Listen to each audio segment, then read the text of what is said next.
Muito bem, oficialmente o primeiro Futurize-se, começando hoje com um convidado muito especial que já já eu vou falar quem é.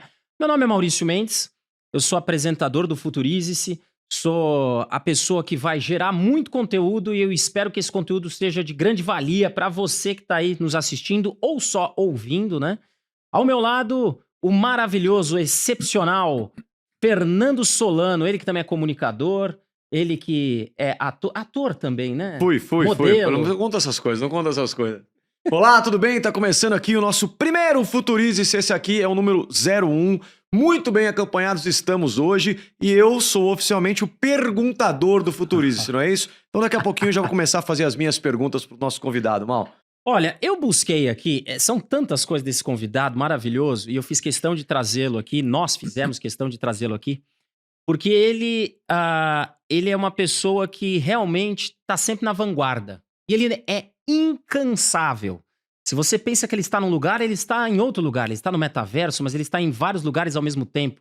Falaram do bóson de Higgs, né? Falaram daquelas partículas que estão, né? Vamos falar de física quântica. Será que é verdade que uma mesma matéria pode estar em dois espaços distintos, longe um do outro? Sabe aquela loucura? Opa! O Walter Longo é isso. Muito bem. Ele é publicitário, administrador de empresas com pós-graduação pela Universidade da Califórnia. Decorrer dos seus mais de 40 anos de carreira profissional, tornou-se especialista na relação entre comunicação e inovação, bem como no uso da tecnologia na sociedade. É empreendedor digital, palestrante internacional, membro de vários conselhos empresariais, sócio-diretor da Unimark Comunicação. Walter busca entender as transformações do mundo em que vivemos e como isso afeta a nossa vida pessoal e profissional. Hoje conta com mais de 600 mil seguidores no LinkedIn, nas redes sociais e tantas outras. Tem vários vídeos também. Então, eu gostaria que, na verdade, você, Walter Longo, um prazer tê-lo aqui, né? Se apresentasse aí e você dissesse quem é você sem dizer o que você faz. Olha, no meu último livro, um grande amigo, Flávio Tavares, escreveu no prefácio que eu sou o guru mais guri que ele conheceu. Olha. Né? E não acho que seja verdade, não sou nem guru e muito menos guri. Mas eu acredito que ele escreveu isso no prefácio do livro muito em função da forma como eu sou sócio dele numa série de coisas, de como eu ajo no dia a dia, no cotidiano. Ou seja, no fundo, a curiosidade me move, né? Vontade de conhecer mais me encanta. E desde muito pequeno, graças a uma infância muito criativa que foi dada pela minha mãe, eu sempre procurei ser uma pessoa que não queria perder o que a gente ganha de graça na infância, que é a imaginação. Olha. Então, eu sempre entendi que imaginação é um aplicativo que a gente ganha no celular da nossa vida e depois a gente vai deixando de usar, não vai atualizando, ele vai indo lá para a página 10 do nosso iPhone, né? E quando a gente chega na idade mais provecta, na idade mais adulta, mais velha, quando você mais precisa da imaginação, você já não sabe mais como utilizá-la. Então, desde muito pequeno, eu sempre procurei, de alguma maneira, explorar e cultivar a imaginação. E para isso eu entendi que a curiosidade era a pedra de toque. Então, em cima disso, eu passei a ser uma pessoa sempre curiosa. E quando você é curioso, essa é uma coisa que não se esgota, vai ampliando. Quanto mais você sabe, mais você quer saber. E, de certa maneira, isso te dá a capacidade de você migrar de mundo. Ou seja, muita gente diz que o jeito de se futurizar é ter os pés no presente e os olhos no futuro. Quando, na verdade, futurizar é ter os pés no futuro e os olhos no presente. De certa maneira, olhando para trás e trazendo as pessoas para esse futuro onde você já está. E isso tudo que eu estou comentando só é possível com muita curiosidade. Olha, e é engraçado esse negócio da imaginação, da criatividade que a gente vai perdendo. Minha filha com 5 anos, agora ela tá numa escolinha, ela tem que ir pra outra escolinha, porque a partir dos 6 anos aquela escolinha já não atende mais. E aí tudo é bonitinho, cheio de coisas lúdicas, brinquedos e tal. Aí eu fui lá visitar a nova escolinha, porque ela ainda dos 6 anos é junto ali e tal. E é toda lúdica, não sei o que, tem o Wizard of Oz, né? O Mágico de Oz e tal, aquela coisa toda. Tem negócio de inglês, tem negócio de robótica, tem não sei o que, tem um monte de coisa. Aí você vai ver a outra estrutura, vai ficando mais cinza, é só a carteira, a lousa. Tem uma coisinha, um elemento aqui, outro ali, e a gente vai perdendo isso já na escola. É isso mesmo. E aí a gente vai começando a entrar naquela coisa de competitividade, vai ficando cinza, vai ficando... Acontece isso também? Você vê isso acontecendo já nesse início, na parte educacional? Olha, a educação formal, não é? Ela é um grande inibidor da curiosidade e da imaginação, quando deveria ser o contrário. É que, na verdade, o modelo de escola, ele foi criado e até hoje é mantido como na época da Revolução Industrial. Se você for ver o que é uma escola hoje, ela pode ser comparada a uma fábrica ou uma prisão. Ou seja, numa fábrica, numa prisão e numa escola, todo mundo usa uniforme. Todo mundo ouve calado a autoridade. Todo mundo pede licença para ir ao banheiro. Toca o sinal, todo mundo vai para o pátio tomar sol. Tem um muro alto em volta que proíbe que eles saiam. Ou seja, se você olhar o modelo de uma escola, é exatamente o modelo de uma fábrica e de uma prisão. E por que foi criado assim? Porque o objetivo naquela época era criar pessoas para a linha de produção. Pessoas obedientes, pessoas que fizessem tudo conforme o planejado, que não questionassem a autoridade. Foi para isto que nós fomos formados. O problema é que hoje, em pleno século XXI, a gente ainda vê este modelo prevalecendo em muitas escolas, né? Essa visão de que estamos formando pessoas para serem produtivas, eficientes. E o que a gente vê é que a inteligência artificial está levando para ela a produtividade, a eficiência. E o que resta ao homem não é a função antiga de ser produtivo, mas a missão que sempre teve de ser inovador, sonhador, imaginativo, criativo. Foi para isso que nós nascemos. E, infelizmente, nos últimos 300 anos, a gente não deu valor à missão humana e ficou muito preocupado com a função humana pós-revolução industrial. Tá vendo, Solano? Você vê que é da Prússia, né? Começou esse modelo de escola, foi na Prússia, não sei. É difícil dizer, porque coisas naquela época, na falta de informação, nasciam em vários lugares, só que alguns a gente recebeu resquícios de informação e outros não. Eu não saberia dizer se foi na Prússia, não. Walter, educação nesse ambiente de tecnologia, de inteligência artificial. A gente, numa conversa anterior aqui sobre educação mesmo, para falar sobre futuro em escolas, etc., a gente estava conversando exatamente sobre esse modelo, não com essa profundidade, mas falando sobre esse modelo. E alguns educadores, alguns professores, dentro desse ambiente já pré-estabelecido, começaram a utilizar essas ferramentas, entendendo de que não adianta brigar com elas, né? Não adianta achar que um adolescente hoje, que tem acesso à tecnologia, que tem acesso a esse tipo de situação, vai fazer um trabalho sobre a Revolução Francesa sem olhar no Google, sem pedir para o ChatGPT responder as perguntas da prova, etc. e tal. Como que o educador, ou como o ambiente escolar, deveria ou pode atuar nesse sentido, na tua opinião? Primeiro, é difícil a um educador que responde ao MEC e que tem currículo a ser seguido, número exato de aulas e horas a serem ministradas, é difícil a ele sair desta camisa de força que você está falando. Por isso que, vamos dizer assim, a discussão é mais alquímica, é mais de essência. Nós faríamos mudar o modelo. Hoje, um professor sozinho tem dificuldade de sair fora do modelo. Mas analise por um minuto o seguinte, o assunto prova que você falou, né? Já é um equívoco, não precisaria ter prova, né, em empresas ou em escolas ou em algum lugar. Então, eu vou dar um exemplo a você. Se hoje uma professora pergunta para um aluno, um operário faz um muro em 12 horas. Em quantas horas é construído esse muro por 2 operários? No gabarito da professora, 6 horas. E se você não escrever 6 horas, você está errado. Se o aluno responder 14 horas e a professora perguntar por que você botou 14 horas? Porque eles vão ficar conversando e vão se distrair. Pronto. Maravilhoso. Toma 0. Pronto. Tudo, na verdade, é uma resposta muito interessante, muito inteligente. Sim. Ou seja, uma pessoa come um saco de pipoca em 6 minutos. Quantos minutos demora para 2 pessoas comerem aquele saco de pipoca? A resposta é 3 minutos. Isso já está no gabarito. E se você não responder 3 minutos, você está Zerado. zerado. O menino responde 2 minutos. Mas por que 2 minutos? Porque um sabendo quanto vai comer mais rápido. Ou seja, o mundo tem muitas respostas para a mesma pergunta. No momento em que você filtra e passa a partir do princípio que existe um gabarito, você acabou com a possibilidade da pessoa pensar. Ela pode calcular, ela pode raciocinar, mas ela não está pensando. Então a gente desensina uma criança a pensar através do gabarito. Ou seja, a gente, vamos dizer assim, calcula e mede tudo o que pode ser medido, mas não leva em conta o que não pode ser medido. E o que não pode ser medido é o que nos leva à imaginação, à criação, à inovação. Certo? Então, esse é um equívoco de base.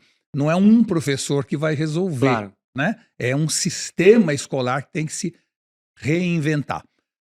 O não uso da ferramenta ou das ferramentas na escola coloca a escola fora da realidade, porque esse mesmo aluno volta para casa e tem acesso a todas essas ferramentas. Então, eu acredito que as escolas deveriam abraçar com entusiasmo todas as novas ferramentas e encontrar fórmulas de utilização dela, ao invés de tentar proibi-las, inibi-las, não é?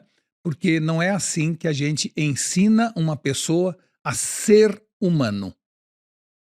O conceito de ser humano, hoje, está decaindo e está no lugar dele entrando o conceito de ter humano ou fazer humano. Então nós temos um monte de teres humanos e fazeres humanos, mas estamos diminuindo o volume de seres humanos. E o ser humano exatamente é essa pessoa que cria, que imagina. Quando em 1500 alguém se jogava de maneira entusiasmada no mar, sem saber onde ia parar, esta é a aventura humana. Esta coragem, este entusiasmo em busca do desconhecido. E é isso que nós precisaríamos manter ou inocular nas nossas crianças e nos nossos jovens, para que eles sejam adultos preparados para a nova inteligência artificial, os novos algoritmos que vão tirar de nós tudo que é repetitivo, tudo que é raciocínio simples, tudo que é matemático e dar a nós a chance de ter uma vida mais de divagação, de devaneio, de sonho, de imaginação, porque foi para isso que nós nascemos. E estudar e ter esses vários skills, né? Então, por exemplo, a criança vai começar, ela pode aprender a jogar xadrez, aí ela tem aula de robótica, ela vai aprender programação, vai ter aula de português, vai ter não sei o quê, beleza.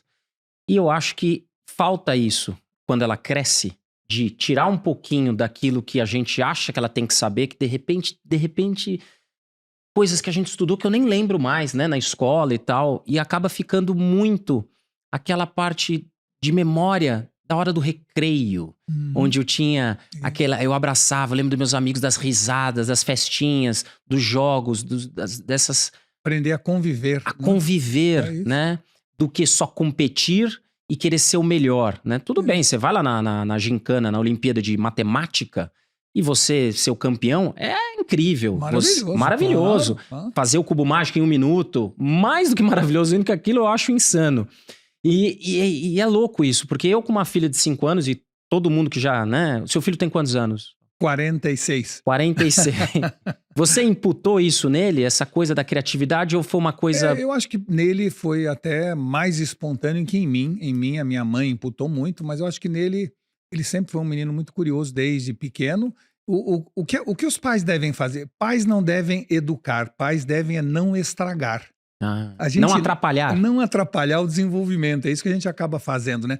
Você pega uma criança que está imaginando que está em cima de um corcel, de um cavalo alado, e põe uma vassoura embaixo da perna e começa a correr pela casa, e a mãe fala, larga essa vassoura. Ele cai do cavalo, literalmente, porque para ele aquilo não era uma vassoura, era um cavalo. A gente, sem querer, acaba inibindo a imaginação infantil no dia a dia, no cotidiano, né? E se a gente se preocupar com isso e não, vamos dizer assim, tomar cuidado para não fazer isso sempre, eu acho que a gente, naturalmente, essa pessoa fica ou continua imaginativa, continua com essa visão infantil do mundo. A gente brinca muito e fala assim, quando eu crescer eu quero ser uma pequena criança.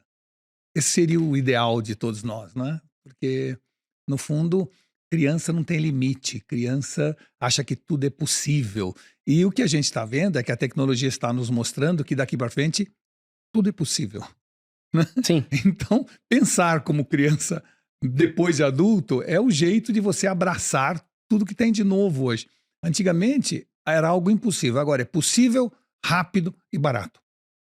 É tão contraintuitivo isso para um adulto, né, que a gente demora para conseguir absorver isso. Uma criança é a coisa mais natural do mundo, porque tudo é possível para ela. Então, eu tenho a impressão de que nós precisaríamos ter uma revolução na educação no sentido de continuar mantendo nas pessoas a sensação de que tudo é possível, porque sim, daqui para frente, aparentemente, tudo é possível. Walter, quando a gente estava falando de trazer você aqui, tem um tema que... Vou mudar aqui um pouquinho de assunto, mas ainda está, obviamente, ligado e está no mesmo assunto. Eu li um artigo que você escreveu, acho que no Jornal de Brasília, alguma coisa assim, e falava um pouquinho sobre criação e inteligência artificial, né? Uhum. Como manter a criatividade utilizando as ferramentas de inteligência artificial?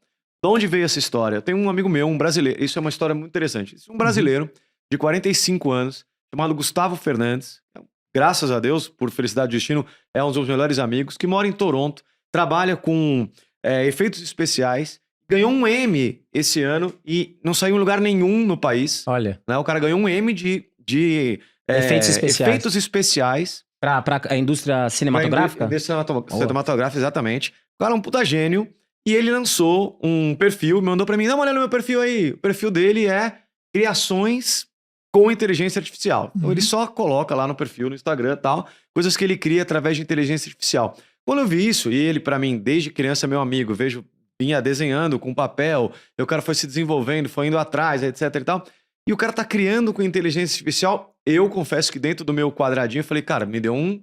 Não, peraí, mas é você que tá criando ou a inteligência artificial que tá criando? Não, como é que você vai criar uma coisa se não é você que tá criando? Quando a gente falou, o Mal falou assim, não, o Walter Longo veio conversar com eu falei, nossa, eu preciso perguntar isso. E já avisei o Gustavo, falei, Gustavo, assim que tiver no ar o podcast, eu te mando, porque foi um questionamento que eu fiz pra ele. Não, mas não é você que tá criando, é a inteligência artificial que tá criando. Ele deu uma bela gargalhada, como quem diz, tá bom, vai, seu limitado, você não entendeu o que eu tô fazendo, então espera um pouquinho mais. Walter, como fazer isso? Eu nunca soube, na minha vida toda, e era uma certa frustração, desenhar uma casinha com sol atrás. Eu tinha uma dificuldade imensa de desenhar. Eu escrevo muito, eu não sabia desenhar, né? Era muito limitado em desenho. Em setembro, outubro do ano passado, portanto, sei lá, 7 meses atrás, 8 meses atrás, eu entrei no Midjourney, né? E comecei a desenhar. E os primeiros desenhos eram toscos, não é? Porque eu, ao descrever o que eu queria, eu não estava me expressando do jeito correto com que a máquina entenderia. E eu fui me especializando nisso, fui sendo resiliente, fui testando. Eu hoje já criei mais de 20 mil ilustrações. Nossa Senhora. Não existe... Resiliente é pouco, né? Não existe ilustração mais bem feita do que hoje eu sou capaz de fazer sobre qualquer assunto. Não é? Ou seja, eu me tornei um artista ilustrador como poucos. Certo? E aí vem a pergunta, mas é você quem faz ou é a inteligência artificial? Essa é a pergunta, né? A inteligência artificial, para mim, é o meu lápis. Ou seja, eu imagino e ele desenha o que eu imaginei. Então, quem é o autor? Eu. Fui eu que imaginei. Não é? Assim como o lápis não é o autor do desenho que sai no papel. Ele simplesmente segue a minha imaginação. Então, todo o processo de criar uma ilustração ou mesmo efeitos especiais, ele tem duas fases, que é a fase da imaginação e a fase da execução. O Midjourney, ele executa aquilo que você imaginou. E quanto melhor você imaginar e principalmente descrever, mais sairá uma boa ilustração. Então, eu peço ao Midjourney, eu gostaria que você fizesse uma privada Louis Vuitton, não é? Mas eu descrevo como deveria ser a privada Louis Vuitton e ele faz uma privada Louis Vuitton, que nunca existiu, não é um dos produtos da Louis Vuitton. Como eu também pego uma privada da Idade Média, que não existia privada naquela época, mas ele intui que uma privada, se existisse, teria aquela configuração, aquele tipo de ilustração seria feito daquele material. Então, o Midjourney e eu formamos uma parceria, como a parceria de uma dupla de criação na agência, Sim. tá certo? A autoria dele, no máximo, é da dupla, nunca da inteligência artificial. Em muitos casos, eu descrevo com tal acuidade tudo o que eu quero que ele simplesmente executa. Outras vezes eu falo menos ou descrevo menos e ele tem um grau de liberdade maior para ir além. O que é importante e que ficou claro para mim é que está surgindo uma nova ciência que nós vamos um dia estudar, chamada empatia digital. Empatia digital. Que é a capacidade que a gente terá de ter empatia ao descrever para a máquina o que a gente está pensando, imaginando ou querendo. Vou dar um exemplo. Se eu falo hoje para vocês, eu ontem estive numa cidade pequena. Para mim, que mora em São Paulo, na minha cabeça eu estou vendo uma cidade como Jundiaí. Para alguém que mora em Rifaina e que ouviu o que eu falei, está imaginando uma igreja com 10 casas. E isso para ele é uma cidade pequena. E nós nos acostumamos como seres humanos a falar coisas achando que o outro está entendendo exatamente o que a gente queria dizer e não está. Então a empatia que eu desenvolvi hoje com a máquina está me ajudando a ser melhor na empatia humana, porque eu percebo quando eu peço para o Midjourney uma cidade pequena, que ele faz uma cidade e fala, mas não é bom, foi o que você falou, então descreva melhor. Qual é o tamanho da cidade? Quantos habitantes? E aí a empatia digital, ela é tão maior quanto mais você possua bagagem, repertório e expressão verbal. Ou seja, quanto mais você tem bagagem para criar, né? Quanto mais você tem repertório para descrever e quanto mais você tem vocabulário para transmitir, melhor sai do lado de lá o que você pensou ou imaginou. Ou seja, a turma do tipo assim está com os dias contados, não conseguirá trabalhar no mundo da inteligência artificial. Pessoas que não souberem a diferença entre teto e abóbada não terá a ilustração que ela queria, porque ela está pensando uma coisa e falando outra. Se por acaso você não souber a diferença entre afrontar, enfrentar e confrontar, você não terá o resultado que você esperava. Portanto, riqueza de vocabulário, expressão verbal, acuidade imaginativa, repertório, são soft skills fundamentais para o novo profissional em qualquer profissão, se quiser trabalhar com a inteligência artificial. Antes de vir para cá, eu fui fazer minha pesquisa, né? Dar uma olhadinha no Walter. Entrei lá, entrei no LinkedIn, entrei em todos no próprio site, que aliás muito bem feito. Fui lá, olhei, tá. Aí parei, abri o chat GPT e coloquei lá o seguinte. Bom dia, eu gosto de tratar bem o chat GPT. Eu trato a inteligência artificial com educação, né? Bom dia. Vou entrevistar para um podcast o Walter Longo. Gostaria da sugestão de 3 perguntas sobre inteligência artificial para ele. Muito obrigado. Aí o chat GPT, que é muito educado, também me respondeu. Bom dia, certamente você fará uma ótima entrevista. Seguem 3 perguntas sobre inteligência artificial que você poderá fazer ao entrevistar o Walter Longo para o seu podcast. Aqui estão elas. E aí, por uma curiosidade, fez a primeira, fez a segunda e a terceira. Estou com problemas, não estou conseguindo fazer tal. E aí eu parei também de incomodar o chat GPT. Mas tem 2 perguntas muito interessantes, né? Então vou usar aqui a pergunta feita pelo chat GPT, tá? Como você vê, Walter, a inteligência artificial aplicada em empresas que operam e interagem com clientes? Nossa, essa é uma pergunta que exigiria uma palestra de 1 hora, né? Na verdade, as empresas hoje ainda estão no início do começo, do princípio, da utilização de ferramentas que possam ampliar a sua capacidade de produtividade, de eficiência e etc. Mas, dando exemplos que estão acontecendo comigo, eu precisava sempre, para ilustrar meus slides de uma apresentação da minha empresa, contratar um monte de pessoas para fazer o slide, etc. Hoje eu faço 100% de tudo que eu fazia em 1/10 do tempo, né? Eu faço hoje uma reunião na minha empresa, a inteligência artificial ouve a reunião, sumariza a reunião e ainda diz no final quem ficou de fazer o que depois da reunião e já coloca na agenda de todos aquele job que foi definido em decisões da reunião. Eu ainda uso a inteligência artificial nesse momento para definir estoques, ou seja, ele tem uma capacidade preditiva de, em função do consumo atual, quanto que precisa ser produzido, em que data deve ser enviado para que aquilo seja consumido. Coisa que a gente podia fazer com 10 chineses presos fazendo conta. E hoje você faz em segundos e gratuitamente. Então, quem entrar no iFind ou AIFINDY, AIFINDY, né? iFind. Encontra lá milhares de ferramentas que devem ser usadas para negócio em qualquer área de atividade e essas ferramentas absolutamente gratuitas ou freemium. O que é freemium? Uma parte free, uma parte paga, não é?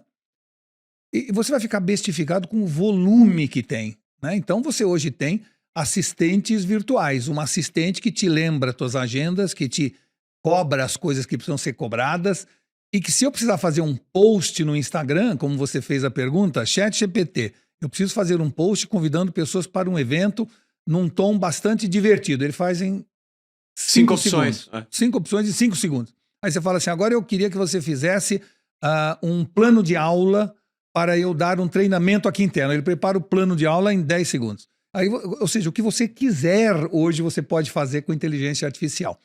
E é a primeira vez, é a primeira tecnologia que chega até nós que vem com uma interface tão amigável, tão simples, que se você aliar a amigabilidade das ferramentas, a facilidade de uso das ferramentas, com a capacidade que você precisa ter de repertório, bagagem, expressão verbal, isso vai fazer um shift hoje no etarismo ou no idadismo que está ocorrendo nas empresas.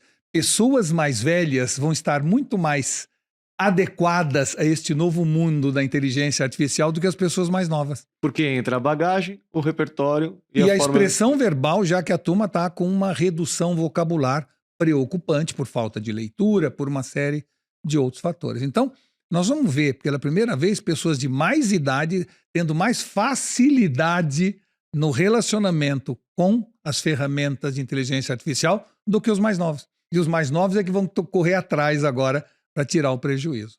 Isso é um problema dessa geração, às vezes, que deixa tudo meio horizontal, conhecimento horizontal, não é? Isso. A culpa não é deles. A culpa é da facilidade. Curiosidade, ela é tão maior quanto mais difícil é achar o que você queria. Porque quando a gente ia buscar, como o Solano falou, né? Vamos ligar para um tio para ver quem foi o campeão da Copa. Você tinha uma atitude ativa, né? Hoje as pessoas, vamos dizer assim, quando eu era pequeno, né, eu ouvia da professora, ou lia que Pirâmides do Egito, Kelpis, Kefren e Miquerinos. Né? Aí eu via que os rios Tigre e Eufrates banham a Mesopotâmia. Aí eu via que o Nilo banhava o Egito. Eu ficava ouvindo tudo isso e tomava nota, fazia desenho, não sei o quê. Mas onde eu podia guardar toda essa informação? Na minha cabeça. Não tinha outro lugar, não tinha um hard disk, um pendrive para eu guardar. E se eu precisasse dessa informação depois, não tinha onde buscar. Estava na minha cabeça. Porque eu embarcava toda essa informação na minha cabeça, eu ouvia que os rios Tigre e Eufrates banhavam a civilização mesopotâmica, que o Nilo foi o berço da civilização egípcia, que o Reno e o Danúbio foi por onde entrou a grande civilização europeia. Eu parava e, sem que eu pedisse, meus neurônios falavam, espera um pouquinho, se todo rio é o início de uma grande civilização, como é que o maior rio do mundo, que é o Amazonas, ou um dos maiores, como é que não tem nenhuma civilização relevante ao redor dele? Ou seja, surgia naturalmente uma pergunta, um insight na minha cabeça, porque o conhecimento estava embarcado. Essa pergunta, esse questionamento, essa curiosidade não surgiria se esta informação não estivesse embarcada e os meus neurônios fizessem as sinapses. Hoje nós não precisamos guardar nada na cabeça, está tudo no Google. E tem lá muito mais do que na minha cabeça. Só que lá não faz sinapse. Então nós estamos assistindo a uma crescente indigência cognitiva, fruto da falta de conhecimento embarcado na nossa cabeça. E o conhecimento que entra fácil, sai fácil. O conhecimento que é mais difícil de ser buscado permanece muito mais. Então, toda a nossa limitação de acesso à informação, no fundo, gerava uma valorização dessa informação. No século XVII, havia uma loteria em Londres, cujo primeiro prêmio era passar uma semana na Real Academia de Ciências de Londres. As pessoas tinham tanta sede de informação que compravam um bilhete de loteria para poder ter acesso à informação. Hoje a gente tem uma biblioteca de Alexandria no nosso bolso e fica só vendo o gatinho estourar balão, fica perguntando qual era a cor do esmalte da Marina Rui Barbosa no casamento. É só banalidades. É só isso que a gente procura. Esmalte. 83% do que é buscado na internet é só bobagem. Só banalidade. E você mostra para as pessoas, até com, assim, para gerar espanto nelas, o ChatGPT é capaz de te responder qualquer coisa, de qualquer assunto, em qualquer época. E você fala isso fascinado, entusiasmado, esperando que aquela pessoa seja tão entusiasmada quanto você pela ilimitude da informação disponível, né? E aí você fala assim, faça uma pergunta, esperando que ele faça uma pergunta sobre átomo, astronomia, não é? Sobre história passada. E ele pergunta assim, eu queria saber se o Palmeiras foi campeão do mundo. Sabe, assim, esse lado dessa banalidade que tomou conta da sociedade, realmente tem um preço, que é o preço da perda gradativa de criatividade, de imaginação, de insights, de sinapses neurais que são feitas a partir do conhecimento embarcado e do interesse despertado. A gente tem que entender que ideia é que nem gato e não cachorro. Vem quando ela quer e não quando você chama. Não adianta você, eu quero ter uma ideia. Você não tem uma ideia na hora que você quer. A ideia vem quando ela quer. E ela só virá a partir do conhecimento embarcado na sua cabeça. E, infelizmente, nós estamos com esse processo de... Tem muita testa oleosa achando que é mente brilhante. E nesse momento. Isso que você falou é interessante, porque se você for pensar e fizer uma pergunta legal, a chance de você estudar coisas maravilhosas e aproveitar a resposta da inteligência artificial em cima de algumas coisas que de repente você quer, sei lá, eu, por exemplo, sou fascinado pelo Egito, né? Eu acho aquelas coisas das pirâmides, uma coisa maluca e tal. E você faz uma pergunta ali que vai te trazer tanta informação que mistura um pouco de história, um pouco de geografia, claro. De ciência. Ele vai buscar na internet alguma coisa científica, caso você saiba pedir, da forma como você descrever. Da mesma forma, para quem nunca usou Midjourney, por exemplo, como ele estava explicando, né? As pessoas hoje têm o engenheiro de prompt. Isso. O prompt nada mais é que a ordem que você vai dar escrita ou falada, enfim, que você vai dar escrita para aquilo que você quer. Então, se você tem uma informação do ChatGPT, mas o ChatGPT já me entrega tudo e ele vai tomar o meu lugar. Não, você vai ter que utilizar aquela informação para alguma coisa. Inclusive para estudar, adquirir conhecimento, viajar, para você construir novas coisas, né? Walter, quantas? 20 mil? No Midjourney já fiz 20 mil ilustrações. Eu ia fazer uma pergunta, acabou que esqueci, lembrei agora. Eu posso usar isso, por exemplo, de estampar um outdoor no meio da cidade, uma imagem do Midjourney? Isso. Porque é generativa, é única, dificilmente vai ter uma igual? Não terá nunca. Se eu fizer o mesmo pedido 20 vezes, ele fará 20 imagens diferentes. Certo, o mesmo prompt. O mesmo prompt. Então é assim, importante entender que o direito é meu porque fui eu quem criou. Fui eu que criei, fui eu quem criou. Livre para uso. Livre para uso. Comercial, para as empresas. Até, novamente, é assim. Por enquanto. Isso, exato. Até que se estabeleça algum tipo de acordo ou legislação que ainda não há. Não há ainda uma regulamentação, nenhuma autorregulamentação. Então, Quando surgiu a fotografia, a discussão foi a mesma. Quem tem o direito sobre essa fotografia? Se eu fotografei, eu posso usar a fotografia de outro? Foi a mesma coisa quando surgiu a fotografia e legislou-se que se você tirou a fotografia, o direito é seu, se alguém tirou, o direito é dele. Então eu acredito que fica muito claro que se eu pedir uma coisa no Midjourney, ele vai fazer algo diferente de você, porque eu vou pedir diferente de você, porque eu imaginei algo diferente de você. Então, o direito, eu tenho usado a capa do meu último livro, eu fiz com o Midjourney. Eu criei a imagem e fizemos a capa. Porque então, você pode colocar lá no prompt, eu quero o Mickey, com o Mickey num universo cheio de fogo, com um rosto de caveira, mas ele tem lá a orelhinha, tem não sei o que, de repente a Disney vai falar, não, você tá usando aí um ícone. Isso. E isso acontece hoje. Então, novamente, você tem direito sobre aquela ilustração? Sim, mas talvez você não tenha, segundo os advogados, direito sobre o uso de um personagem de notória reconhecimento da Disney. Sim. Claro, exato. É a mesma coisa hoje. Use o estilo do Romero Brito pra fazer um negócio, assim, aí vai olhar, o Romero Brito vai falar, putz, tá muito parecido com o que eu faço. Ele tem o direito de processar, você vai julgar. Tá parecido, tá muito parecido ou pouco. Ou seja, hoje eu posso pintar um quadro no estilo Romero Brito. Sim. E ele pode me processar ou não. Mas o Midjourney vai fazer. Vai fazer e você pode ser processado. Ou seja, não há mudanças nesse aspecto, entendeu? Pelo menos enquanto não há essa regulamentação. Mas você falou algo interessante sobre Egito, que você disse que gosta, e é assim, a bagagem é fundamental quando você ilustra. Adoro Egito. Né? Vamos dar um exemplo. A distância entre Cleópatra e as pirâmides é muito maior do que entre Cleópatra e nós, em termos de tempo.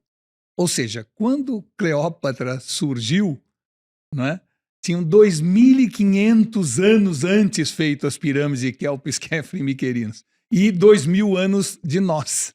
Portanto, se você for fazer uma ilustração de um jantar com Cleópatra e uma janela no fundo, não tem que ter as pirâmides, porque é a mesma coisa que tivesse as pirâmides hoje no jantar. É tão distante dela quanto quase para nós. Mas uma pessoa normalmente não tendo bagagem ou conhecimento histórico, é capaz de botar a Cleópatra à sombra da pirâmide jantando. Quando, na verdade, ela até pode jantar à sombra da pirâmide, eu também posso. Mas é muito distante dela, são 2.500 anos que separam. Portanto, esta visão de conhecimento histórico, geográfico, ela é fundamental para você pedir o seu prompt. Se você não descrever direito ou pedir coisa errada, vem algo errado. A gente chama isso de efeito mimo. Merda in, merda out. Esse é o efeito hoje da sua convivência com a inteligência artificial. Você tem que pedir certo para sair certo. E pedir certo vai exigir imaginação, vai exigir repertório e vai exigir expressão verbal para descrever com bastante acuidade, pertinência, aquilo que você imaginou. E eu sou constantemente surpreendido quando faço as imagens por coisas que eu peço e não é o que vem. Outro dia eu queria uma gôndola de supermercado com um monte de refrigerantes. Ele fez uma gôndola, como em Veneza, na porta de um supermercado cheio de refrigerantes. Porque para ele, gôndola é isso. E para muita gente, se eu falar gôndola, vai ter essa imagem. Eu tive que dizer prateleira para que ele fizesse corretamente. E eu tenho que dizer se é um supermercado moderno ou antigo, grande ou pequeno. Né? Ou seja, se a iluminação vem da esquerda para a direita ou da direita para a esquerda. Porque a minha imagem tem que ser descrita com essa acuidade. E se eu pedir whisky on the rocks, você vai botar 1 litro de whisky em cima da pedra. Porque não é isso que eu quero. Eu quero um copo elegante em cristal com cubos de gelo dentro e um whisky até metade do copo. Aí ele faz o que eu pedi. E é isso que a gente chama de empatia digital. Walter, como é que você imagina esse processo? Obviamente que toda vez que tem uma disruptura, um processo desse, vai gerar a necessidade das soluções. Então a gente acabou de discutir aqui rapidamente poxa, eu vou lá, eu crio com a inteligência artificial uma obra, e aí nós vamos discutir se essa obra é minha, se essa obra é de quem gerou a tecnologia da inteligência artificial, se é de um terceiro artista que se reconheceu na sua obra, dizendo, não, peraí, isso aí é meu. Vamos discutir, tá ótimo. E aí Você tem ali o direito para isso, você tem ali os acordos para isso. Então, isso, diferentemente do que algumas pessoas têm medo disso, a gente tem que enxergar Sempre isso foi assim. como uma evolução de uma coisa que sempre aconteceu. Sempre foi assim. Mas como é que você vê esse processo agora das mudanças? Eu sou meio fascinado por essa questão de aplicabilidade no dia a dia do trabalho. Né? Por quê? Vou tentar falar por mim. Porque eu tenho 45 anos, eu comecei a trabalhar, não tinha e-mail. Certo. De repente veio o e-mail, de repente, quando eu cheguei na redação, tinha máquina de escrever, ela foi substituída rapidamente pelo computador. E tudo isso foi fazendo com que o meu trabalho ficasse mais rápido, mais eficiente, mais interessante, mais moderno, mais envolvente. Nunca deixou de ter um jornalista em algum lugar porque substituiu sua máquina de escrever por um computador. Muito pelo contrário. Como que a gente vê isso no processo, por exemplo, dentro de quem trabalha com criatividade, uma agência de publicidade, Sim. ou um estúdio de criação de artistas? Como que você vê esse processo acontecendo? Olha, nesse momento a sociedade está cindida ao meio, tribalizada. Em tudo, no plano político, a gente enxerga isso, não é? E também no plano da antevisão da tecnologia e do impacto dela na sociedade. Existem os otimistas e os pessimistas. Humberto Eco chama de apocalípticos e integrados. É isso que ele dá o nome para pessoas que aceitam e celebram a tecnologia, pessoas que temem e rejeitam. Tá? E o mundo está, nesse momento, cindido nesses dois grupos. Os apocalípticos ou os deprimidos ou os pessimistas acham que a inteligência artificial vai roubar o nosso emprego. Os otimistas acham que ele vai tomar o nosso trabalho. Vejam que a visão é a mesma, depende do ponto de vista. O otimista acha que é um processo de adição. O pessimista, de substituição.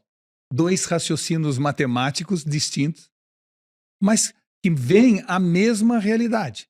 Ora, se eu sou um arquiteto e eu faço um design de interiores, eu demoro 15 dias para fazer, hoje eu sou capaz de fazer em 1 hora.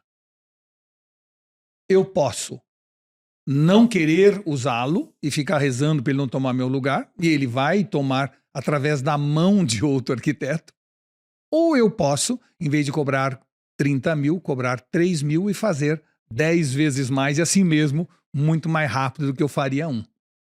Então, o que é importante a gente entender? Que a partir de agora, nenhum homem é melhor do que uma máquina, mas nenhuma máquina será melhor do que o homem com uma máquina. Ou seja, eu acredito firmemente que o processo é de adição, que nós teremos mais tempo. Tá? E quando eu vejo na realidade, eu estou vendo acontecer isso. Hoje, quando um médico pega a minha ressonância magnética e, graças à inteligência artificial, compara ela com milhões de outras em questão de minutos, vai sobrar mais tempo para ele para conversar comigo, como eu estou me sentindo em relação à doença, como a minha família está me dando suporte. Vai dar a chance a ele de ser mais humano. Quando carros autônomos estiverem circulando nas cidades, a mensagem daquele carro autônomo não é roubar emprego de motorista. Ele está dizendo para mim, Walter, senta no banco de trás, namora com a sua mulher, brinca com seu filho, leia um romance, seja humano. Porque levar você do ponto A para o ponto B, eu levo com mais segurança e mais autonomia. Então, no fundo, a visão que a gente tem de ter dessas novas tecnologias é que ela não vem para roubar nossos empregos. Vai roubar alguns. Mas ela vem, no fundo, para devolver a nossa humanidade. É para isso que ela está chegando. E as pessoas que não entendem isso estão temerosos de perder o emprego. As pessoas que estão entendendo isso estão felizes por reduzir a sua carga de trabalho. Se eu hoje faço em 10 minutos o que eu demorava 2 dias, vai sobrar mais tempo para eu ler, para eu estudar, para eu pensar, para eu divagar. Esta é a visão que eu acho que a gente deveria ter. Então, a visão utópica é que eu vou ter metade do meu tempo livre para fazer o que eu quero. A visão distópica é o que eu não terei nada para fazer porque a inteligência artificial vai tomar meu emprego. E ele vai tomar quanto mais você tentar evitá-la. que a gente fala para um jovem que está ouvindo a gente agora aqui no Futurize-se, para ele se preparar e ser, na tua visão, para ele se diferenciar nesse futuro próximo? Por exemplo, eu tenho uma filha de 15 anos. O que eu falo para ela? Filha, para você se diferenciar, eu posso estar errado, é um conselho de pai que ama, que está tentando preparar a sua filha para o futuro. Mas eu falo assim, vai fazer o que os outros não fazem. Por exemplo, vai ler um livro. Seus colegas leem livros? Não, lê você, porque você no futuro vai ter um diferencial do que todo mundo está se formando. Tenta fazer alguma coisa diferente do que as pessoas estão fazendo, porque você vai conseguir fazer o que eles estão fazendo também. Mas o seu diferencial vai ser exatamente essa construção de uma coisa que eles não estão fazendo. O que a gente falaria para a Sofia? Você tocou num ponto muito importante, que é o ponto da leitura, né? Parece coisa de papo de velho, né? Falar tem que ler, etc. Mas acredite no que eu estou falando, eu estudei muito esse assunto. Ler é um processo de coautoria. Assistir é um processo de espectador passivo. Se eu ler um livro, eu estou criando o livro na minha cabeça junto com o autor. Aqueles hieroglifos, aquelas letras se transformam em imagens que eu crio na minha cabeça, não é? A partir daquilo que eu estou lendo. Então, é um processo constante de aguçar a sua imaginação. Tanto é verdade que quando você pega um livro e lê ele hoje, depois lê daqui a 10 anos, é outro livro. Porque você mudou e você imagina coisas diferentes daquele livro. Então, leitura, por ser um processo de coautoria e de instigar a imaginação, é fundamental. Infelizmente, nós temos dado pouca atenção a isso. Então, leitura é uma forma de diferenciar. Mas eu acho que vamos além disso. Se você for curioso, eu vou contar um caso que para mim foi dramático. Eu tenho uma pessoa que estava hospitalizada, amigo meu, que eu fui visitá-lo, ele estava meses no hospital, e quando eu entrei para visitá-lo, eu tinha uma dentista atendendo ele na cama. Provavelmente teve um problema de dente e a dentista foi lá com aparelhos, com motor. Achei sensacional esse sistema de odontologia remota. E a dentista estava lá e eu conversando com ele, ela tratando dele, etc. E eu vi que no uniforme da dentista tinha lá aquele cajado com a cobra enrolada, que é o símbolo da odontologia, né? Que é o caduceu de Esculápio, que a gente chama. E eu falei com ela, escuta, você é dentista há quanto tempo? Ah, sou dentista há 20 anos. Ah, que legal, formou aonde? Estava conversando, jogando conversa fora enquanto ele estava sem poder falar, porque a boca estava em tratamento. E ela falou, estudei em tal lugar. Eu falei assim, o que significa esse símbolo que você tem no peito? Aí falou assim, não tenho a menor ideia. Aquilo para mim me deu um desespero, porque eu pensei assim, uma mulher usa há 20 anos um símbolo e nunca teve a curiosidade de tentar entender o que é aquilo, o que é aquela cobra enrolada no cajado. Ela nunca foi em busca da informação de que o médico saiu com um paciente desenganado, quando andou tinha uma cobra que ofereceu para ele um ramo de um produto que ele achou que era uma mensagem, foi lá e tratou e curou o doente. Tem toda uma história por trás do caduceu de Esculápio que formou o símbolo, em alguns momentos na medicina, em outros na odontologia, mas como a mulher tem a coragem de não ter buscado isso durante 20 anos, entendeu? Então, eu considero que esta nova geração vai ter que adquirir novamente a curiosidade, ir em busca. A segunda coisa que eu diria para você que eu recomendaria para um jovem é ir em busca do contraditório, assistir aquilo que ele não assistiria, ler aquilo que ele não leria.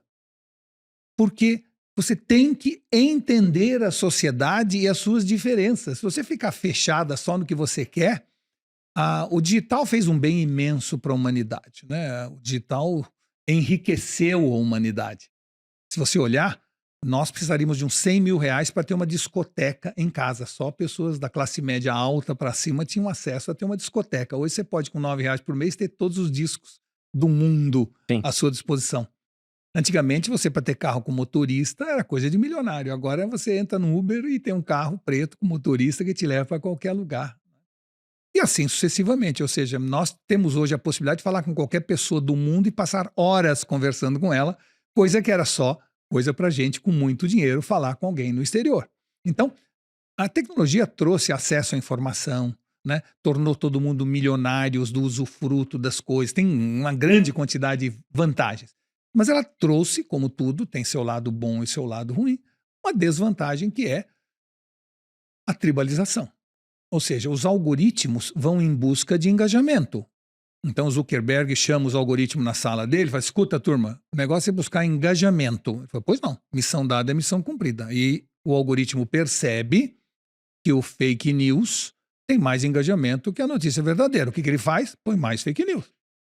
Ele sabe que eu gosto mais de determinado artista. Ele só me dá coisas boas daquele artista. Então, se eu entro no Spotify e peço pagode, eu vou ouvir pagode o resto da minha vida. Porque ele quer o meu engajamento. Ele jamais vai me mostrar outro tipo de música que ampliaria meu leque de repertório. Então, você ir em busca do contraditório, daquilo que você não assistiria, daquilo que você não veria, um documentário que não te interessa, você vai descobrir coisas novas. Meu pai assistia, quando pequeno, ele assistia concertos matinais na televisão de manhã. Eu odiava, era domingo de manhã. Só música clássica. Mas por que ele fez eu assistir obrigatoriamente? Não que ele me obrigou, é que era a única TV da casa. Hoje eu sou assinante da OSESP, porque naquela época o que eu não queria caiu no meu colo e eu, por causa disso, aprendi a apreciar alguma coisa que eu jamais apreciaria. Então, para os jovens de hoje, ler mais e principalmente entrar em contato com o contraditório para evitar esta síndrome da infoxicação algorítmica é fundamental. Independente do tipo de profissão ou de carreira que ela vai fazer. Isso é regra geral para todo gosto, mundo. né? Entra no gosto. Isso. Agora, em relação à inteligência artificial, o que profissionais devem fazer? Puta, tem 500 coisas. Vou fazer uma palestra aqui, eu abro meu keynote, o meu PowerPoint para falar. Mas, em resumo, o que a gente tem que fazer, nós, o que nós vamos fazer? 3 coisas. Primeiro, connect the dots. Ou seja, conecte os pontos. Veja do que está surgindo o que aquilo interfere no que eu faço, positiva ou negativamente. Ou seja, vá ver o que está acontecendo, conecte os pontos. Segunda coisa, keep calm. Ou seja, mantenha calma. Não entra no FOMO. Não entra no fumo, calma. Toma Lexapro, Lexotan, toma alguma coisa. Calma, né? Terceira coisa, go with the flow. Ou seja, vai com a onda. Segue a onda, não resista, nem se antecipe. Pensa no surf. Se você estiver antes da onda, você não pega a onda. Se estiver depois, também não. Você tem que ir na onda. Então, se você connecta the dots, né? Keep calm e go with the flow, você chega lá. Calma, tranquilo. Você tem muita coisa acontecendo e dá aquela sensação, né, de resfolegar, tomar água de hidrante. Sabe aquela coisa que você fica assim, não é assim, calma, vai dar tempo, tá tudo tranquilo. O que não pode é negar, não prestar atenção, aí é um equívoco brutal, ou assodamento, tentar sair na frente, correr atrás, porque se você sai na frente, você paga o preço do pioneirismo. Se você sai atrás, você paga o preço do comoditismo. Tem que estar na onda, tem que acompanhar o flow, né? Mas, de certa forma, a gente tem um pouco de estranhamento quando vem alguma coisa nova. E nesse estranhamento, e tem os processos digitais, né? Do estranhamento, depois vem o uso, depois vem, tá bom, vou usar. Pô, é legal isso. E depois amassa todo mundo, abraça aquilo e pronto, faz parte do dia a dia. A inteligência artificial a gente já usa sem perceber. Tem essa inteligência artificial generativa, que é aquela que você imputa dados e ela te entrega um produto. E tem aquela inteligência que eles dizem que é uma inteligência geral, que é uma inteligência... Porque hoje dizem que é uma criança de 6, 7 anos, uma inteligência ali, tá aprendendo. Tem muito programador imputando, tirando viés, isso não pode, isso não... me ensina a fazer uma bomba atômica. Infelizmente, o ChatGPT vai te responder, infelizmente eu não posso te ensinar isso, tal. Tem até uns caras que tentaram craquear isso, quebrar no começo ali, enfim. E eu quero fazer uma provocação. Vamos chegar num determinado momento que a gente vai ter a AGI, né, que eles chamam de geral, uma inteligência geral, que é aquela que vai ser parecida com a do ser humano. Ela vai entregar e ser quase que uma pessoa, só que digital. Certo. E tem uma outra que dizem que aí vai chegar lá na frente, que hoje ainda, talvez com uma computação maior, com uma infraestrutura maior, vai superar o ser humano. Você tem algum tipo de medo em relação a isso? Mesmo sabendo que hoje a gente tem as ferramentas que a gente vai utilizar, você acha que... Porque daquele filme Her, lá com o Joaquim Fênix, que ele Her, ou Se She, apaixona se apaixona por- porque é a She, né? Porque ela troca ideia, ela tem lá. Tudo bem, aquilo talvez tenha sido codado, imputado, ou ela pegou um banco de dados gigantescos do que aquela persona que ela é correspondia e ela agradava aquele cara. E aquele cara se apaixonou. Você acha que... Aí eu vou entrar depois na área do metaverso, que é um outro assunto que eu quero te falar. Certo. Porque aí o cara vai estar lá no metaverso, vai estar lá conversando com uma inteligência artificial, com seu óculos, ele não vai sair do sofá dele porque é aquele mundo maravilhoso e tal. Você tem algum medo em relação a isso? Porque muita gente, dentro até dos pesquisadores, um Sam Altman, que é o CEO da GPT, engenheiro do Google, outro, falou que em 2040 e tanto já vai ter essa inteligência aí supra-humana. Tá. Não sei se é essa Então, palavra, né? entendi. Eu vou dizer para você como eu penso ou sinto isso. Primeiro, assim, quem acha que pode dizer o que vai acontecer, está mentindo, não sabe. Ninguém sabe o que vai acontecer, principalmente daqui a 30, 40 anos. A gente intui que se formos neste caminho, é isso que deverá acontecer, tá certo? Ou seja, se você olhar os Jetsons, algum tempo atrás, Sim. a gente via que tinha carros voando, etc., e não previram a internet que mudou o mundo da informação. Então, assim, para deixar claro, é assim, ninguém sabe. Porém, tem pessoas que veem de um jeito mais apocalíptico, tem gente que vê de um jeito mais, eu diria, utópico e positivo. A minha tendência como ser humano é pensar de um jeito mais positivo, tendência.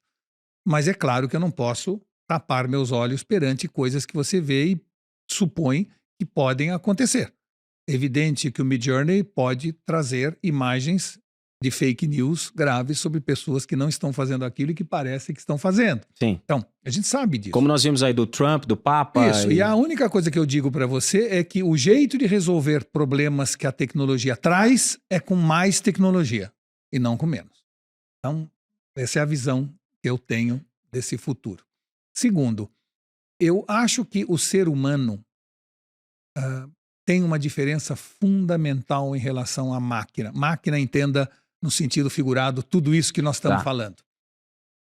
A máquina é desprovida de vontade. O que nos transforma em seres humanos é a vontade.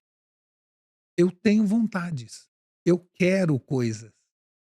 Né? E quando eu quero, eu preciso daquilo. Aquilo me incomoda, aquilo me dói e me move para frente, tá certo? Então, a primeira coisa que o ser humano tem, que as máquinas não têm, e acho que nunca terão, é vontade. Elas vão obedecer ordens a uma programação, elas vão pensar, vão raciocinar, vão escrever um texto, vão provavelmente eliminar muitos jornalistas que escrevem, eu diria, apenas cobertura da performance da bolsa. Eu acho que para isso dá para um ChatGPT fazer isso com muita precisão. Mas ele não quer isto.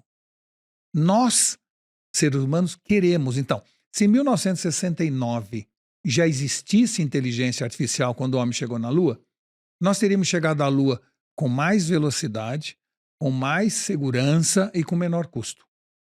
Mas nenhuma inteligência artificial teria sonhado, imaginado ou querido ir à Lua. Isso é humano. É isso que nos torna humanos. E é isso que a gente vê que está diminuindo neste momento e que nós precisamos resgatar. É a vontade de fazer as coisas. É a qualia. Qualia é uma característica humana de sentir o que o outro está sentindo. Ou seja, você sabe o que é a vermelhidão do vermelho. Você sabe isso. Você é humano, você sabe.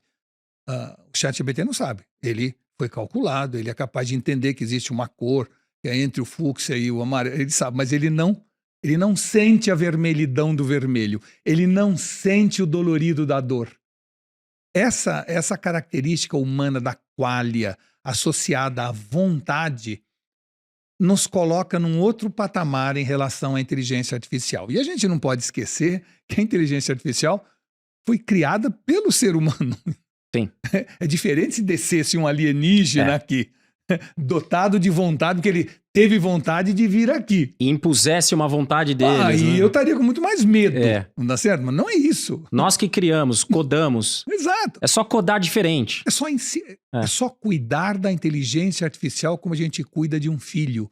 Dar a ela valores morais, condições de pensar direito. Ou seja, é o que a gente tem que educá-la. É uma criança, tem poucos anos de vida. Então, está na nossa mão. Ou seja, muito importante entender que o futuro não existe. Ele se faz a partir das crenças que nós temos hoje.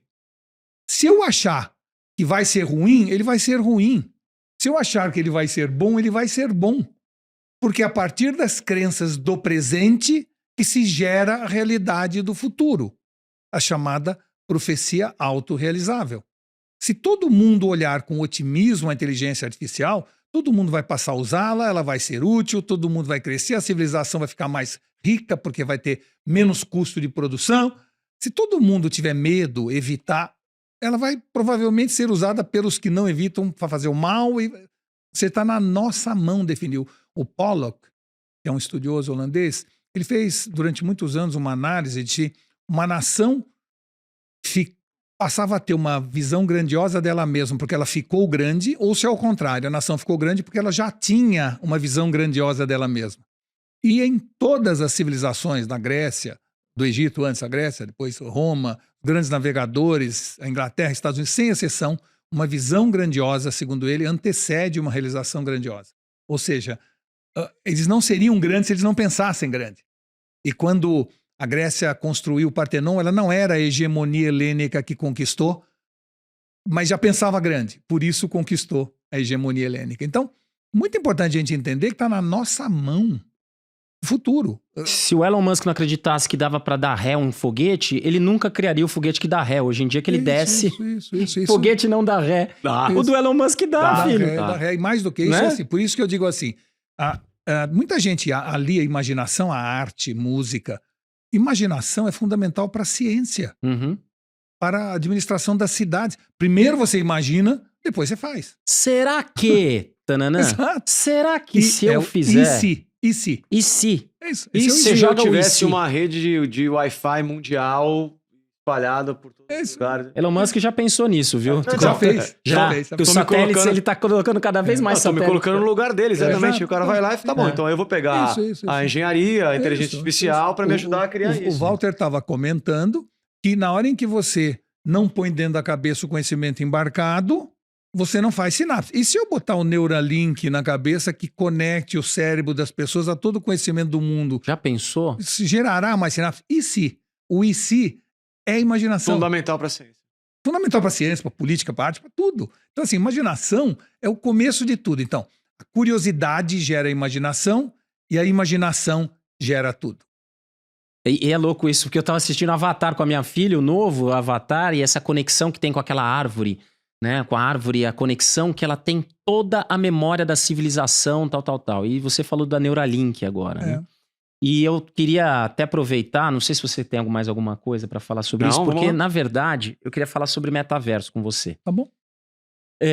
Dentro disso tudo que a gente tá vivendo hoje, e a gente tem os nossos micro-metaversos, que é dentro, pode ser eu aqui na minha rede social, eu tô num metaverso aqui, eu tô brincando numa rede social. Sim, tá treinando, fazendo test drive do metaverso. Do metaverso, Exato. né? Hoje teve recentemente o lançamento do óculos Apple de realidade aumentada, onde você coloca o óculos e você consegue Isso, interagir. Vision Pro. Vision Pro, que custa um carro. $3.500. E aí o que acontece? Tudo bem, daqui a pouco esse negócio vai estar menor e mais barato, com certeza, é o primeiro. E ok. Então você imagina aquilo, como adoro tecnologia, eu já falei, nossa, eu quero experimentar, eu quero ver como é que é esse negócio.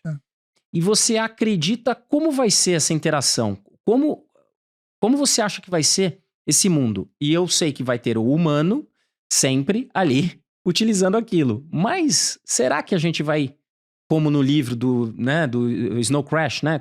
Snow Crash. O Snow Crash, que foi que dizem que saiu de lá, né? A palavra Isso. metaverso, enfim.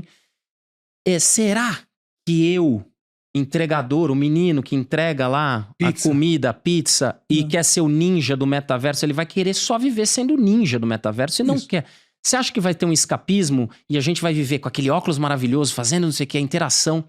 Isso, como é que vai ser essa interação Então, humana? Primeiro falando do metaverso, metaverso é um mundo, um universo digital que você vai poder fazer lá tudo que você faz aqui, você vai passear com os amigos, fazer compra, estudar, trabalhar, fazer ginástica no metaverso, exatamente as coisas que a gente faz no mundo real.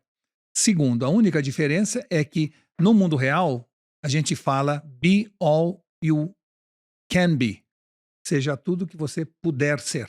E no metaverso você fala be all you want to be, seja tudo que você quiser ser. Essa é uma diferença fundamental Sim. que faz com que o entregador de pizza no mundo real se transforme num herói ninja no metaverso. E isso, claro, fascina as pessoas. Você poder ser o que você quiser e não o que você puder, né? Eu acho que é uma diferença fundamental. Mas a realidade é que pessoas são diferentes.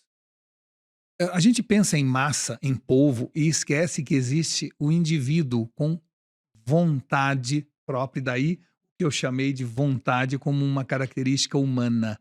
Uns querem, outros não querem. Então, provavelmente, eu me lembro quando surgiu a televisão, a discussão era: a civilização acabou. As pessoas não vão mais falar uma com as outras. É. Não vão mais botar a cadeira na porta e conversar com os vizinhos. Meu pai da falava, rua. você vai ficar bobo aí na frente da televisão. Exato, Quando eu era ficar criança. bobo na televisão. É. Por quê? Porque as pessoas vão ficar espectadores de uma realidade ao invés de criar a realidade. Mais do que isso, vão engordar, virar obesos. Não é? O que a gente ouvia quando surgiu a televisão era um monte de coisa. E realmente tem muita gente obesa, o couch potato, que ficou sentado no sofá. Enquanto que outros pegaram a esteira, botaram na frente da televisão e fizeram o dobro de ginástica. Ou seja, pessoas são diferentes e fazem uso diferenciado da tecnologia. Então, um entregador de pizza vai entrar lá, vai ver que pode ser um guerreiro ninja e nunca mais quer voltar para entregar pizza e vai ficar alienado, como pessoas hoje se drogam e depois ficam nas ruas perdidos. E tem outros que vão entrar lá, o mesmo entregador de pizza, e falar: meu Deus, quanta oportunidade de empreender. Vai voltar, entregar o dobro de pizza para ganhar um dinheiro a mais, que vai transformar em cripto, e essa cripto vai comprar para ele uma escola de entregador de pizza dentro do metaverso e virará um empreendedor. E você olhar essas duas pessoas anos depois, um vai estar um alienado, obcecado, sem dinheiro, vivendo na miséria, e o outro rico, milionário. Ambos eram entregadores de pizza, porque pessoas agem diferentemente ao mesmo impulso. Isto foi assim e será assim para sempre. Né? O que a gente tem que fazer é entender que o ser humano tem qualia e tem vontades. Alguns têm mais, outros têm menos. E tá tudo bem. Eu acho que o importante, eu não tenho pena de quem não utiliza das oportunidades. Eu tenho muita pena de quem não tem oportunidade.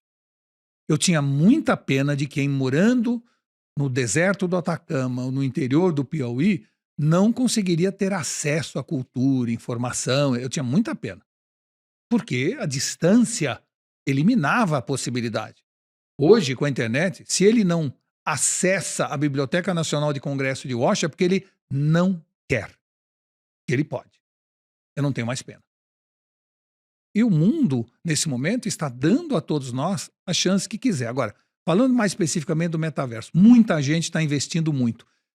O Brasil é um país de modismos, né? A gente fala muito de um assunto e depois esquece o assunto. Então, o metaverso está mais vivo do que nunca, crescendo, evoluindo, com muita gente investindo.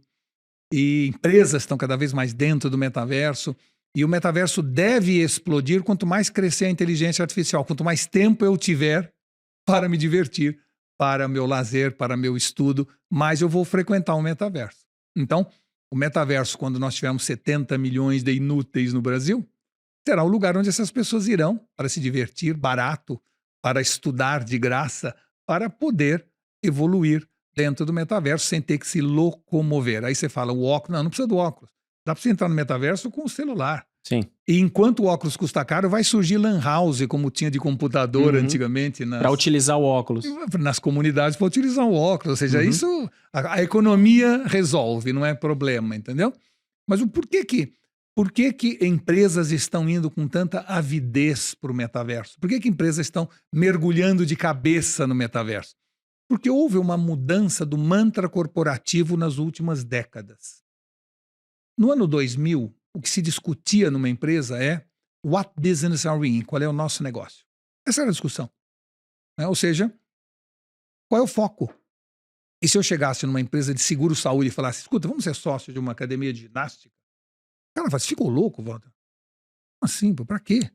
Nosso negócio é seguro-saúde, vamos focar no nosso negócio, né? 10 anos depois, lá por volta de 2010, o mantra corporativo deixou de ser what business are we in, passou a ser what problems are we solving? Que problemas nós estamos resolvendo? Quais são as dores dos nossos clientes, não é? E todo mundo começou a pensar assim. Aí, uma academia de ginástica já cabia numa empresa de seguro-saúde, tá certo? No ano 2020, houve uma nova migração do mantra corporativo. Não é mais what business are we in, nem what problems are we solving, agora é what dreams are we fulfilling? Que sonhos nós estamos realizando dos nossos clientes? E uma empresa que faz revestimento cerâmico entendeu que precisa ter também uma escola de aplicadores dessa cerâmica. E agora entendeu também que tem que vender, por mais que não produza, metais sanitários, pias, porque o sonho da pessoa é uma cozinha bonita, não é azulejo na parede. E com isso vai criar toda uma metodologia de um ecossistema voltado para o sonho do cliente. Ora, o metaverso é o lugar onde os sonhos podem ser realizados, onde você pode ser o que você quiser. Então, Mariana Grande cobra $100 por um ingresso no show dela, mas no metaverso ela cobra 10. Um tênis Nike custa $5 no metaverso, quando ele custa $100 na loja do mundo real. Então, imagina o potencial de realização de sonhos que o metaverso pode ter, não é? E pode dar, e as empresas entenderam que dentro desse novo mantra corporativo de what dreams are we fulfilling, que sonho nós estamos realizando, que o metaverso é uma ferramenta espetacular de realização de sonhos, de aproximação, de engajamento e de gamificação, que é um assunto para um próximo podcast. E eu acho assim, a gente tem inteligência artificial, utilização de dados. O nosso querido amigo Mark, ele teve um exemplo, né, no Cambridge Analytica, com muita fake news, ele acabou que todo mundo viu. Imagina, são bilhões de pessoas que estão no Facebook, e o Facebook ele consegue ver o que você curtiu, se você ampliou ou não a imagem. Bastou você parar a página ali por um tempo, ele já sabe que você está visualizando, mesmo que você não tenha, não vou curtir não. Não vou curtir porque eu não quero nem que a pessoa veja que eu curti. Mas ali o algoritmo tá pegando todos esses dados. Então imagina a quantidade de dados que ele tem. Ele sabe a geolocalização, tal. Imagina isso transportada para o metaverso, onde ele vai poder... Tudo é dado. Né? Tudo é dado. Tudo é dado. O que essas big techs vão fazer com tanta informação? De que maneira a nossa privacidade, que hoje, por exemplo, você tem todo mundo fala de uma moeda que é descentralizada, você como um Bitcoin da vida. Certo. Né? Que depois eu quero te perguntar sobre isso, sobre cripto também, se você tá nessa onda aí. É uma moeda descentralizada que não tem dono, que não sei o quê, você pode transportar de um para outro, vamos falar sobre privacidade, vamos falar sobre isso tudo.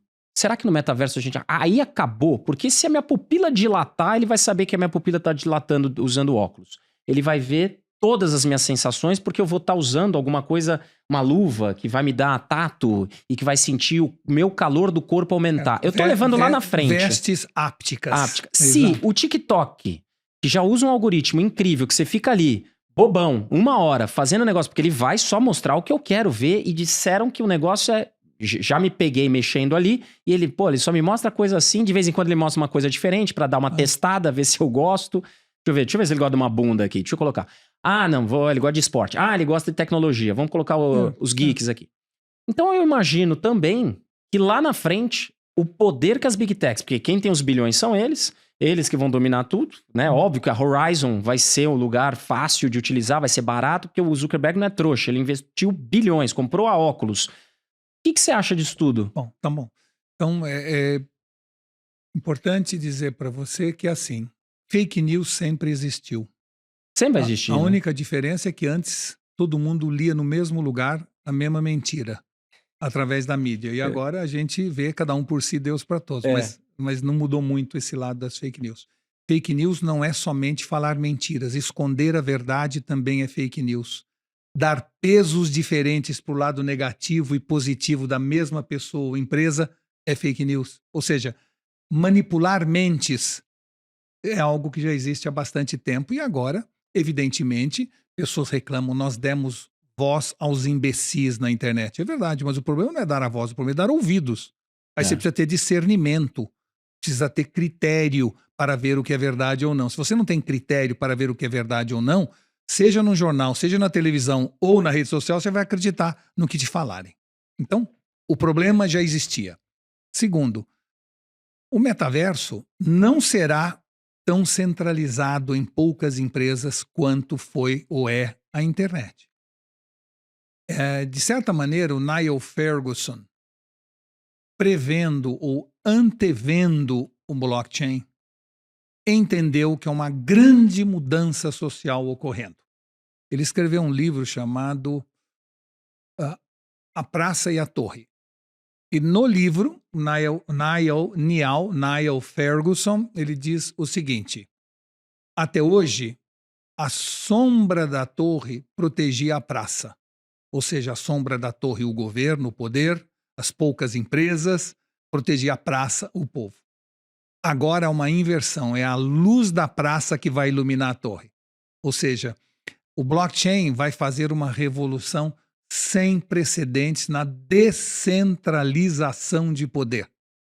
Isso começa com contratos que não mais terão que ter cartório e firma reconhecida, passará por casamentos ou heranças que serão definidas e registradas em blockchain, passarão por gestão pública, aonde, me conhecendo individualmente, a prefeitura que hoje usa punição e castigo, para mim, vai ter que passar a usar recompensa e prêmio. Então, é assim, hoje, caminhão passou na Marginal entre 7 e 9 da noite, entre 7 da manhã e 9 da noite, multa. Agora não. Pedágio grátis após a meia-noite para que eles entrem na cidade após o tráfego. Eu, hoje, posso usar carro só na segunda, ou na terça, ou na quinta, porque outro dia tem rodízio. Daqui para frente, se você morar a menos de 5 quilômetros da sua empresa onde você trabalha, ou se você trabalhar em casa, você terá a possibilidade de ter redução do seu IPTU, motivando a descentralizar a cidade. O que é isso senão uma grande mudança de entender que é power to people? Que nós é que estamos no poder. E isto só é possível a partir do Big Data e do blockchain. Porque se eu não sei onde você trabalha, onde você vive, por onde você roda, como é que eu vou poder tratar você individualmente? Nós vivemos numa sociedade, até hoje, uma sociedade que o adimplente paga a conta do inadimplente. Eu pago um tremendo juros, apesar de ser honesto, porque tem um monte de gente que não paga e eu pago a conta deles. Hoje até tem o score social lá do... Começando, nós estamos saindo da Idade Média, agora, não em 1453, e entrando na Idade Mídia, onde a partir de eu ser uma mídia e emitir os meus dados, a companhia de seguro de carro vai poder me dar um desconto porque eu sou um cara que usa direção defensiva, enquanto que o outro que é louco e bate o carro toda hora, eu estou pagando a conta dele. Se você pensar, quem se cuida hoje paga um seguro-saúde de quem enfia o pé na jaca. Não faz nenhum sentido isso. Tá certo? Então, até hoje, nós tivemos uma sociedade onde o bom cidadão subsidia o mau cidadão. Isso vai mudar com o blockchain, com o Big Data, vai permitir que as pessoas saibam o que eu faço, como eu faço. Personaliza as punições de acordo com... Nós vamos dar o real merecimento às pessoas. Ou seja, eu vou incentivar o bom cidadão e vou, entre aspas, penalizar o mau cidadão. Hoje é ao contrário. E é isso que será a grande mudança que o Niall Ferguson chama de a luz da praça que vai iluminar a torre daqui para frente. E o blockchain é uma ferramenta fundamental para isso, que está, novamente, como eu falei, no início do começo do princípio, mas que vem muita coisa por aí. As criptomoedas, etc., que é essa forma descentralizada, aí tem um jogo de interesses muito grande de bancos centrais, que é difícil prever qual é a reação. Você encurrala um gorila de 500 quilos no canto da parede e tem um momento que ele vem para cima. Vem para cima. É isso que acontece. Porém, eu tenho crença de que também na área da economia haverá uma descentralização. E você já vê isso ainda de maneira embrionária. Lembra quantos bancos tinham no Brasil e quantas fintechs estão surgindo, né? Tá havendo... A gente tem visto no Roblox crianças de 10, 12 anos ganhando milhões vendendo jogos, que era um privilégio de meia dúzia de empresas como a Tencent que faziam jogos, né? E a inteligência artificial vai ajudar qualquer um de nós a criar o seu jogo, jogar no metaverso dentro dele e ficar rico, porque as pessoas vão comprar para jogar. Então, eu acredito que o metaverso é uma forma de descentralizar tudo, onde uma pessoa que hoje tem uma fábrica de biquíni, que na verdade é ele, a mulher e 3 costureiras numa casa em Alphaville, vai poder vender para 160 países montando uma lojinha no metaverso e tendo acesso ao mundo, competindo com alguém que é um grande produtor de moda praia, não é? Porque ele teve acesso ao mundo que o metaverso vai lhe dar. Você entra no Avakin Life, Boticário botou uma loja lá, teve 9 milhões de visitas em alguns meses. Ou seja, qualquer um pode entrar, comprar uma lojinha lá que custa muito mais barato que uma loja no shopping center real e passar a vender biquíni para todo lugar. Ele, a mulher, 3 costureiras, faz o biquíni, põe na caixinha de Sedex e manda. E tchau. E estamos... Antigamente, para fazer isso, você Nossa. precisava ter registro no Cassex, precisava fazer câmbio, né? Precisava mandar uma partida de 100 mil peças para a Galeria Lafayette poder começar a vender na França. Era um inferno, tinha 500 intermediários. Hoje é tudo direto. Então, eu acho que vai descentralizar mais do que centralizar. E acho que a gente está assistindo ao fim desses mamutes que vão ter, de alguma maneira, que descentralizar as suas operações e incentivar o empreendedorismo. Tá? É pelo menos como eu vejo. Então, eu, mais uma vez, estou mostrando meu otimismo em relação ao metaverso. Pés no futuro, olhos no presente, é isso? É isso, exato. A gente normalmente pensa que a gente tem que ter os pés no presente e ficar olhando o futuro. Não, você tem que se jogar de maneira entusiasmada no futuro e depois trazer as pessoas para o futuro, mostrando a elas onde é que você já está e não aonde que elas vão estar. E tem algum metaverso que você diria pro pessoal quiser brincar, entrar? Tem vários, né? Algum que você mexeu, que você falou, putz, esse é divertido, é legal pro pessoal? Quando você fala tem um metaverso, na verdade, metaverso são centenas de metaversos. No MetaHut é um que você faz compra, tem vida noturna. Você tem o Avakin Life, que tem uma área de compras muito forte. Você tem a Fortnite, que não é um metaverso, que é um game, mas que está se transformando no metaverso, com levando certeza para dentro não apenas jogos, mas também shows, Roblox também lojas. Roblox é outro. Você tem o Upland, que é um local onde você comercializa tipo residências. Banco imobiliário. Eu comprei uma casa, comprei um terreno perto de Los Angeles, porque Los Angeles estava muito caro, depois construí uma casa, aí mobiliei e alugo ele hoje com um avatar de alguém que eu nem sei quem é. Então, veja, eu comprei um terreno que não existe, construí uma casa que não existe, mobiliei com móveis que não existe e recebo dinheiro que existe. Uma coisa que se fala assim, botar uma lona é um circo, botar um muro é um hospício. Como isso? Mas é isso, e está acontecendo. E lançaram o Rio de Janeiro, venderam 26 bairros em 10 minutos. Ou seja, está acontecendo, it's happening. Tá? Ou seja, a gente tem que entender que essas coisas estão acontecendo e, novamente, é para se jogar de maneira sodada? Não, mas no mínimo tem que prestar atenção, tem que acompanhar. Vai com a onda, né? Vai com a onda. Go with the flow. É isso. Como é que a galera te acha, Walter? Como é que me acha? Qualquer rede social, Walter Longo. Walter Longo com W, facinho. Isso, facinho. Qualquer um. E a última pergunta. Não, qualquer rede menos TikTok. Não faz dancinha lá no TikTok, Walter? Não faço. Dá aquela dançada? Estou registrado, acompanho, vejo o TikTok, como eu te falei. Tá, você tá sempre antenado. Eu busco ver o contraditório, é um fenômeno que você tem que assistir, não pode, né? Sem dúvida. Mas não necessariamente faço dancinha. E pra galera que quer ser nexialista... Isso é outro assunto gigantesco, né? Pra galera que quer adquirir conhecimento, que quer abraçar, que quer ter aquele conhecimento, talvez... O pessoal fala em T, é o conhecimento em T? Ou não? Que você tem uma especialização, mas aí você também tem um saber em várias áreas. A gente passou uma fase do mundo onde todo mundo era generalista, sabia um pouco de tudo, né? Aí passou uma fase onde o privilégio era ser especialista, saber cada vez mais de cada vez menos. Se você for nessa toada, você acaba sabendo tudo sobre nada, né? E agora, o que a gente percebe é que não dá para ser nem generalista, nem especialista. Você tem que ser nexialista. E nexialismo é a capacidade que você tem de ter uma noção geral de tudo como um generalista, mas ir fundo no assunto quando aquele assunto se torna proeminente, relevante e importante, Porque hoje você tem acesso a toda a informação do mundo aqui.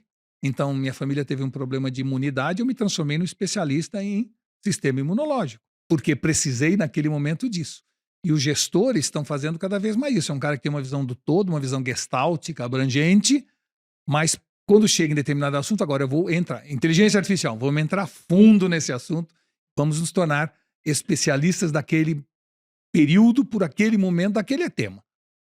Daqui a uma semana é outro tema. O assunto nexialismo surgiu num livro de ficção científica na década de 50, de um cara chamado Van Vogt, que escreveu A Viagem do Space Beagle. E era uma viagem interplanetária de uma nave que saiu da Terra, lotada de cientistas, uma arca de Noé de cientistas. E um cara só não era especialista em nada.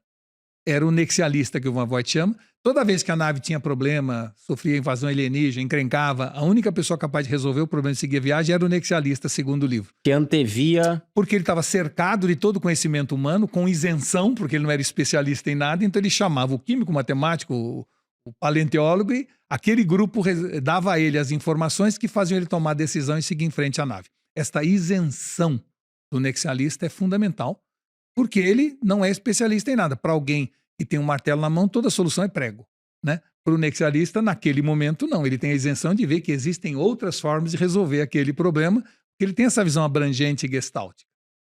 Por outro lado, não adianta ficar só na superfície, tem que ir fundo. Então, essa sabedoria ou conhecimento em T, sem dúvida, é cada vez mais fundamental e hoje acessível ao que você quiser. O que você quiser saber está ao alcance da sua mão. Muito bem, muito obrigado. Obrigado, Walter. Foi demais. Valeu. Obrigado a vocês. Sensacional. Até a próxima. Eu adorei. Gostou? Pô, você tá louco. Vou escutar agora de novo. Então, vamos pra próxima. Obrigado, gente. Valeu. Valeu, Tchau, tchau. obrigado. Valeu, Walter. Obrigado. Valeu, Obrigado, Solano. Walter. Foi demais.